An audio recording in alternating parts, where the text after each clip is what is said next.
Engkau makutana Ustaz, engkau nak kuliah kumbalana. Setiap malam maghrib Jumat, subuh Jumat, bacakan ini ayat, bacakan ini surah. Insya Allah akan merendahkan hatinya dan mudah-mudahan insya Allah diberikan kesabaran oleh Allah. Apa ayat itu? Bacakan inna anzalnahu fi lailatul qadr wa ma adraka ma lailatul qadr. Lailatul Qadri khairum min alfi syahr tanazzalul malaikatu warruhu fiha bi'izni rabbihim min kulli amr salamun hiya hatta matla'il fajr.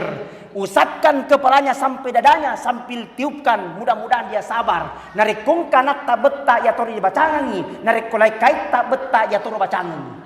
Nak ko bayne tak betta bacangi toy. Pangkato to bayne dia betana. Degaga salama kebu degaga. Ridonya istri tergantung sama suamimu. Jadi itu suami hargai, jangan kau patua-tuai. Betul? Tapi insya Allah yang hadir malam ini adalah wanita-wanita surga mana. Insya Allah tidak ada sabar mana kulak kain na ye. Iyak ko matinroy. Moto pinancaji macam. Tega ko bapana. Ano macawan ini sengalena.